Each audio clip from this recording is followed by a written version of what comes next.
একদম স্পষ্ট ভাষায় বলে দিচ্ছে বাংলাদেশ আর্মি জাস্টিসের পক্ষে।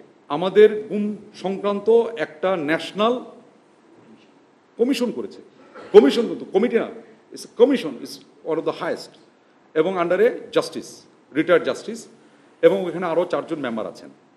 ওনারা যখন এই কমিশন করছেন, আমরা কমিশনকে সর্বাত্মক সহযোগিতা করেছি। কমিশন থেকে কখনোই বলতে পারবে না যে আমরা আমাদের কাছে কোনো সহযোগিতা চেয়েছি, কোনো ডকুমেন্ট চেয়েছে, কোনো কাউকে হাজির করতে বলেছিল, হাজির করিনি, এরকম কখনোই বলতে পারবে না। We had number of meetings with also with the commission. আমি নিজেও কয়েকটা মিটিংয়ে তাদের সাথেও ছিলাম, কমিশন এবং প্রসিকিউশনের সাথে আমাদের মিটিংয়ে ছিলাম। আমরা যখন দেখছি একটা ন্যাশনাল লেভেলে কমিশন কাজ করছে, army cannot have another commission or committee further that will undermine the national commission. Rather আমরা কমিশনকে সর্বাত্মকভাবে আমরা সাহায্য সহযোগিতা এখনও করে যাচ্ছে, এখনও যা চাচ্ছে। ইভেন এটা গত বৃহস্পতিবার দিন পর্যন্ত আমরা কিছু ডকুমেন্ট চেয়েছি, আমরা বৃহস্পতিবার দিন ডকুমেন্ট পাঠিয়েছি, তাই তো? গত বৃহস্পতিবার দিন আমাদের কাছে কিছু ডকুমেন্ট চাইছে, সেটা আমরা দিয়েছি কমিশনের কাছে। বুধবার মানে চার্জশিট হওয়ার পরের দিনও।